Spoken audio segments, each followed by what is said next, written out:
All right, Larry Krueger here from the Pig and a Pickle Krug Show with a little 49er video. Check out Pig and a Pickle. Awesome spot. Killer barbecue. 2 locations, Emeryville and Corte Madera. They're open 7 days a week in Marin, 11 a.m. to 8 p.m. They're open Wednesday through Sunday in Emeryville. Pig and a Pickle, the best barbecue in all of Northern California. Well, big headline at the end of the week this week. The Arizona Cardinals decided they were going to eat about $22 million in salary cap room by saying goodbye to D-Hop, the man they know as D-Hop, Deandre Hopkins, one of the best receivers in the NFL. And, immediately people are asking, who every team in the league is asking, should my favorite team go sign D-Hop? Should D-Hop be a Bill? Should D-Hop be a Jaguar? Should D-Hop be a Niner? Well, the latest odds are out for which NFL team DeAndre Hopkins will be taking his incredible receiving skills to play for. The Bills are the favorite at plus 250, so 2.5 to 1. You got the Chiefs at 4 to 1. You got the Jets at 5.5 to 1. You got the Ravens at 6.5 to 1. You have the Patriots at 8 to 1. The Chargers at 10 to 1. Lions at 15. Eagles at 20 to 1. New York Giants at 22 to 1. Dallas, the Niners, the Bears all checking in at 25 to 1. All right, let's talk about it for a second. It makes no sense. It just doesn't make any sense for the 49ers. First of all, where are you going to play him? You got Deebo Samuel. You got Brandon Ayuk. You're having a hard enough time getting the ball to Brandon Ayuk consistently. Now you're going to bring in D-Hop, and it's suddenly everything's going to work out. And then you look at the depth chart. I mean, it makes no sense. The Niners are loaded at wide receiver. Danny Gray is in year 2. I think a lot of people want to see him emerge this year. I'm one of them. He's got 4.3 speed. He's got good ball skills. He didn't fulfill his potential last year, but I expect him to going forward. So Danny Gray is there. You still got Juwan Jennings, who's obviously a very valuable player. I think most Niner fans trust throwing the ball to Juwan Jennings in any big moment because Juwan's money. He's money. You put money on the table and Juwan Jennings shows up and makes big catches in big games. We've all seen it. So, and, we love Jennings, so he ain't going anywhere. They just drafted Ronnie Bell. Ronnie Bell's got unbelievable ball skills. I like Tay Martin. Then there's Ray McLeod. So, I mean, the Niners have a lot of receivers. They don't need D-Hop. Not that they couldn't use a player like D-Hop. I mean, Hopkins is incredible. He's big. He's fast. He's got great ball skills. But he's on the wrong side of 30. He makes way too much money. He wants the ball a lot. And it's just not a fit. It's not a fit on the cap. It's not a fit on the depth chart. The Niners have about $9 million in cap space. But they still, obviously they will have a little bit more once they sign Bosa to an extension. But if the 49ers are going to spend money, they're not going to spend it on a receiver. They're just not. I mean, before it was like, well, should the Niners go after D-Hop? And it's like, well, wait a second. They don't have the playing time. They don't have the cap room. And they don't have the draft picks. Well, now he's been cut. So now you take away the draft picks, but you still don't have the money. You don't have the cap room. And you don't have the depth chart room. So, not to mention you've got a player that's had, PED suspension. That doesn't make you want to run towards him. He's the wrong side of 30. He's a great talent. Don't get me wrong. I mean, if you just said, hey, would the 49ers benefit from having DeAndre Hopkins?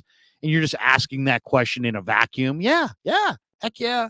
He's one of the best receivers in the game. He's big. He's fast. He's got great ball skills. You can throw him the ball when he's covered. He still catches it. Arizona, though, I think it's really interesting that Arizona said goodbye. I think Arizona is tanking this year. They're not going to have Kyler Murray until like week 5 or week 6. So they're probably going to start the year with Colt McCoy at quarterback. You got a new regime there in the desert. young head coach, first-time head coach, quarterback not ready to play. Now you're cutting loose D-Hop. You've lost some veteran players. I think there's a lack of leadership there. I think the Cardinals are headed towards, a really bad year. So, in a way, I loved seeing the Cardinals get rid of D-Hop. Why? Because Arizona's had believe it or not, they've had they've been a tough team for the Niners to beat at times over the last decade. And they've gotten more than their share of victories against the 49ers. Now I expect the Niners to sweep the Cardinals. So that's good news. But as far as D-Hop coming to the 49ers, I don't see it. I mean, once again, you got Debo, you got Ayuk, you got Jennings. Those are your top three guys.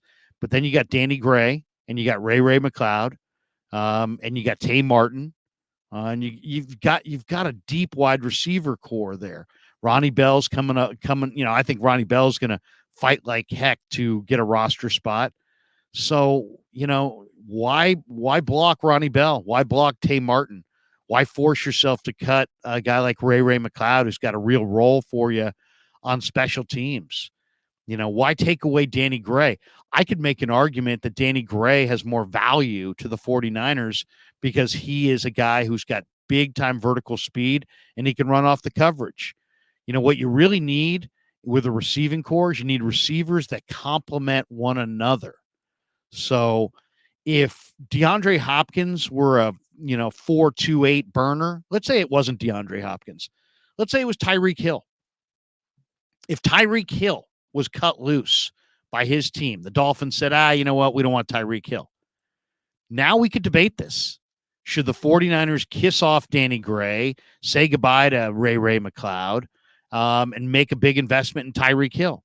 Why? Because Tyreek Hill is a veteran receiver, costs a lot of money, but he fits and complements Deebo Samuel and Brandon Ayuk. Debo's going to run the stuff close to the line of scrimmage. Ayuk's going to run the intermediate routes. And Tyreek Hill's going to run the deep stuff down the field. And he's got that vertical speed to run off the coverage and create space underneath for Debo and Ayuk and Kittle and everybody else. Tyreek makes a little bit of sense, even though he probably still doesn't fit their cap. They still probably, don't really need him compared to their needs elsewhere on their roster. But if Tyreek were available, you know what? I think that's a discussion-worthy receiver because he complements what you have and gives you that vertical threat, and is really a guy that fits well with what you do. But DeAndre Hopkins, I don't see that. I see an older player who's very expensive, who's going to come in making the most money, despite the fact that he's never accomplished anything with the Niners. That's going to potentially rub some guys wrong. You got Ayuk who wants the extension. What happens to the Ayuk extension? What happens to the Bosa extension? If you all of a sudden have this super expensive receiver that you're bringing into the mix. So I think it would be bad for their chemistry. I don't think he's a good fit for their receiving core. I don't think he complements their other receivers. He isn't a vertical threat per se. He's more of an intermediate guy at this point. They have that. They got Brandon Ayuk, who's younger, healthier, and way, way cheaper. Even with Ayuk's extension, he's going to be way, way cheaper, most likely, than Hopkins. So DeAndre Hopkins is a great player, and I'm really crossing my fingers he doesn't wind up in Philly. That's my concern. I don't want him in Philly, and I don't want him in KC. Those are the two teams that stand between the 49ers and that sixth Lombardi. It's the Chiefs and the Eagles. So I don't want him there, but I don't want him here either. And I know most 49er fans would say, oh, Krug, come on, man. It's D-Hop, and he's awesome. He's awesome. I'm not debating his talent. He's really, really good. I just don't think he's a fit. Not a fit on the cap, not a fit on the roster, not a fit stylistically with what they would need. And if the 49ers are going to spend some money on a veteran player between now and training camp, it sure as heck better be Leonard Floyd or, Yannick Ngakoue. It better be an edge rusher because that's where the true need is on the roster. The Niners are going to cut good receivers, but they have a need at defensive end. Could they use a veteran defensive end? Absolutely. I was just talking to Mayoko about this the other day. He agreed wholeheartedly. The 49ers defensive front has an awesome new player in Javon Hargrave, but he was brought in at the expense of the depth at defensive end. So if you're going to take some of the, cap room that you have once Bosa's extension gets done, if you want to take some of the $9 million you have right now and throw it into a veteran player, throw it into an edge rusher. Don't throw it into a veteran receiver who doesn't fit your team in so many ways. All right, hope you enjoyed our 49er video. Thanks to Pig and a Pickle for being the title sponsor of the Krug Show. Check them out in Emeryville and Corte Madera. And thanks to all of you guys for supporting the Krug Show on YouTube.